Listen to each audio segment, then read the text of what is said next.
हर हर महादेव दोस्तों, आप सभी को श्रावण मास की बहुत सारी शुभकामनाएं।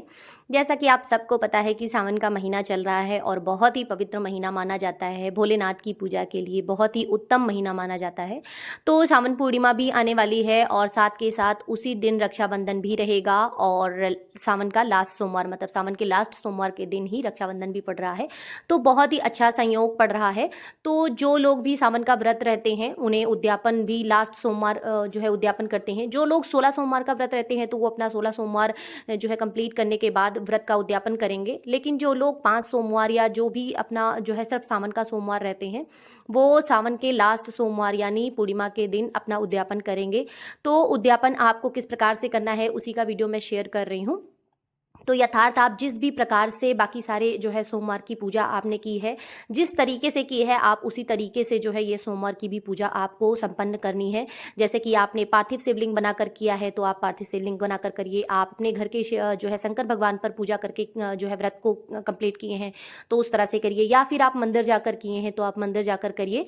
तो मैंने बेसिकली पार्थिव शिवलिंग बनाकर ही सारे सोमवार का मैंने पूजा किया है। तो पार्थिव शिवलिंग बनाकर फिर यथार्थ उस पर आप जो है गंगा जल या जो है कच्चे दूध या शहद या पंचामृत जिस भी प्रकार से आप जो है अभिषेक कर सकते हैं अभिषेक करिए। फिर खूब सारा अच्छे से चंदन लगाइए भगवान जी को और जनेऊ अर्पित किया, वस्त्र रूपी कलावा अर्पित किया, बेल पत्र, शमी पत्र, भांग के पत्ते, धतूरे के पत्ते, आग के पत्ते, जो भी आपको अवेलेबल हो जाए वो सारी चीज़ें आप अच्छे से जो है भगवान जी पर अर्पित किए। फिर उसके बाद भस्म भगवान जी पर अर्पित किया और इत्र इत्र जरूर अर्पित करना चाहिए।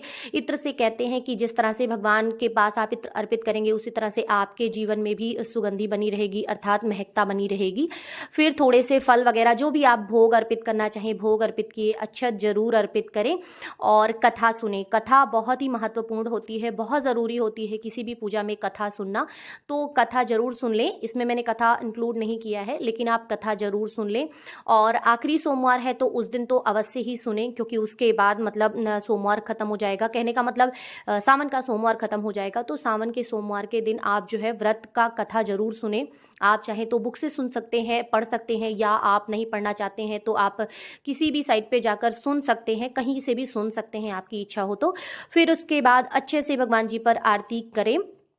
आप चाहें तो कपूर आरती करें, धूप आरती करें, जिस भी प्रकार से आप आरती करना चाहते हैं। बट बेसिकली कपूर आरती बहुत ही महत्वपूर्ण मानी जाती है, बहुत ही उत्तम मानी जाती है किसी भी पूजा में कपूर आरती। और कहते हैं कपूर आरती से जो घर की निगेटिविटी रहती है ना वो भी दूर हो जाती है। तो जो भी आपने संकल्प लिया था मतलब कि पहले सोमवार से आपने संकल्प लिया था 5 सोमवार पूरे करने का या जो भी सोमवार आपने सावन के सोमवार पूरे करने के, तो उसको आप अच्छे से पूरा करें। फिर लास्ट सोमवार ये जो है उद्यापन की विधि आपको कंप्लीट करनी है। कोई भी पूजा कोई भी व्रत जो होता है अगर आप संकल्प करके ले रहे हैं तो बिना उसके उद्यापन के वो कंप्लीट नहीं होता है। अर्थात जो 5 सोमवार या 7 सोमवार या शुक्रवार मतलब जो भी आप रहना चाहते हैं जिस तरह से रहा जाता है वो बिना उद्यापन के कंप्लीट नहीं होता है। आप उसको छोटे स्तर पे ही करें, बड़े स्तर पे करें, जिस भी प्रकार से आप करना चाहें आपको करना आवश्यक होता है। आप चाहें तो पंडित जी को बुलाकर घर पे विधिवत अच्छे से पूजा कराकर रुद्राभिषेक या जलाभिषेक कराकर आप इसको संपन्न कर सकते हैं यथासंभव। यदि नहीं संभव है तो आप घर पे अपने घर पे ही छोटे स्तर पे जिस प्रकार से आप पूजन करते हैं उसी प्रकार से आप थोड़ा सा पूजन वगैरह करके आप इसे संपन्न कर सकते हैं। देखिए वैसे तो बहुत अच्छा होता है कि अगर आप पंडित पंडितानी को बुलाएं अपने घर, आप अपने पुरोहित को अपने जो है अच्छे से पंडित को मतलब जो भी आपके घर में आते हो पंडित जी आप उन्हें बुलाएं, अपने घर में पूजन हवन कराएं इत्यादि कराएं तो बहुत अच्छी बात है। वो सामर्थ्य के ऊपर है, आप चाहें तो करा सकते हैं। यदि नहीं संभव है तो आप नॉर्मली जिस तरह से आप बाकी सोमवार की पूजा किए हैं उसी प्रकार से आप जो है इस सोमवार की भी पूजा कर सकते हैं। आप मंदिर जाकर रोज किए हैं तो आप मंदिर जाकर करिए, यदि आप घर पे किए हैं तो आप घर पर करिए, या आप किसी जो है शिवलिंग को स्थापित करके आपने किया है तो आप उसे करिए। और बाकी के पार्थिव शिवलिंग बनाने के बाद जो पूजन करने के बाद इसे नेक्स्ट डे जैसे आपने शाम को किया है तो दूसरे दिन इसे विसर्जित कर देना है, या फिर आपने सुबह किया है तो शाम को विसर्जित कर देना है। शिवलिंग का विसर्जन अति आवश्यक होता है। ध्यान रहे कि ये खंडित ना हो, मतलब इसे हाथ से तोड़कर विसर्जित ना करें। आप नॉर्मली किसी थाली में रखकर इसका विसर्जन कर सकते हैं। विसर्जन के बाद पुनः आप हाथ में अक्षत लेकर फिर से भगवान जी की जो है क्षमा याचना करें कि जो भी हमसे गलती हुई है, जो भी हम इन 5 सोमवारों में गलती किए हैं उसके लिए हम क्षमा याचना करते हैं, अर्थात हम क्षमा मांगते हैं। इसके बाद पूजा इत्यादि कर लेने के बाद थोड़ा सा सीधा वगैरह निकाल देंगे, वस्त्र वगैरह जो भी पंडित पंडितानी के लिए आपको निकालना है।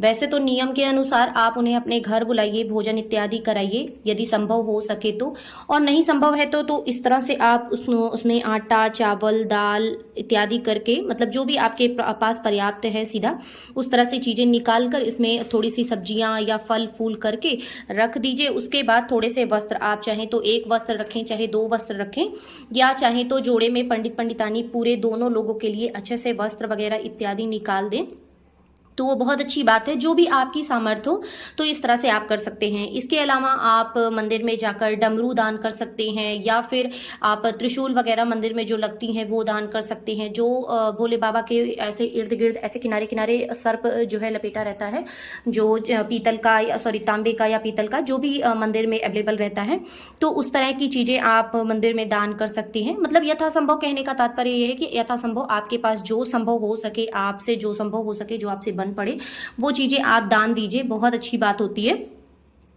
तो आई होप मतलब मैंने अपनी तरफ से सारी चीज़ें आप सबको बता दी हैं कि उद्यापन में क्या करना है। बहुत ही सरल और बहुत ही जो है इजी तरीके से आप उद्यापन कर सकते हैं, इसमें कोई तामझाम नहीं है। मतलब बहुत ही इजी तरीके से आप उद्यापन की विधि अपनी संपन्न कर सकते हैं।